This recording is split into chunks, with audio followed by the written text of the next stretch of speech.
Today we have the conversation with the filmmaker Terry Gilliam and the Mexican writer Juan Villoro.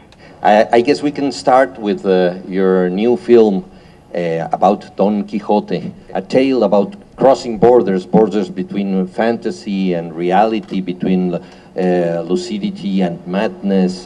But there was one border very difficult to cross, and that was the adaptation to cinema. Even Orson Welles had difficulties with this. We finished Baron Munchausen, and I called the executive producer and said, Jake, I need $20 million, and I have two names. And I said, one of them is Quixote and the other is Gilliam. And he said, okay, you've got the money. Boom. It was really easy. It never happened. Quixote, to make the film, I just became a pig-headed quest.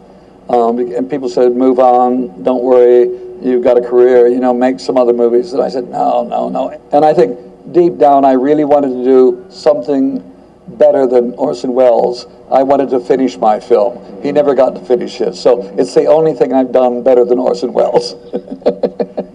Well, and you ended up being a sort of Quixote yourself, no? Because it was so difficult to do the film, almost 30 years trying to do it. How important it was for doing this film, the documentary Lost in La Mancha, because it's such a moving documentary, all the difficulties you had when you first tried to shoot the film and so on. Was it important, that shooting of the failure, for achieving a later success? Well, one thing is we finally got the film made because there was this lady who saw the documentary. She'd seen it years ago when it was made, and she wanted to see the finished film.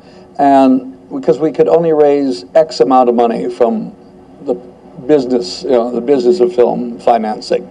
And at the very last moment, she came forward and gave us $3.5 million to make the film, just because she wanted to see it finished. And I have to thank the documentary for making her want to see it.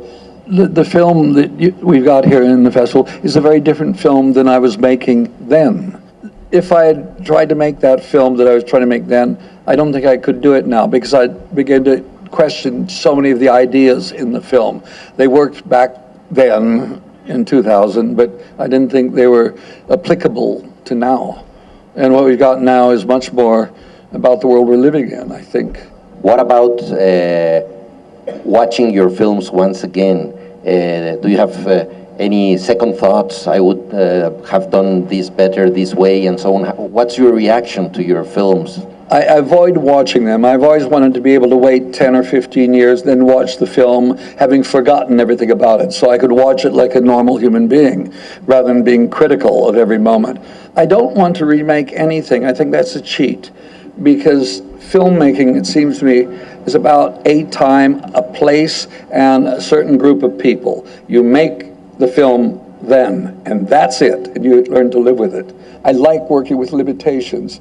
I resist them, but they simplify my life. If I've only got 10 choices, it's easier than having 100 choices. With 100 choices, I want them all. I can never focus. So the less choices I'm given, the more I focus clearly. It's interesting the way you deal with actors. For example, Brad Pitt, I mean, the role he played in 12 Monkeys, it was a departure from all other roles he had done before. I like doing that. I like taking actors and showing another side of them, because good actors can do it. I think that it's the key of putting people together. You just don't isolate somebody.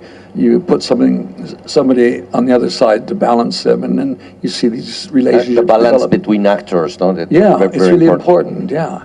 I don't really know how to deal with people other than being there on the set, laughing when they're funny, crying when they're tragic, and just working with them like people. I don't have any tricks to deal with actors, and I don't want tricks. I just want to be a good audience and to spend time so we get to know each other before we even go to work. I really do.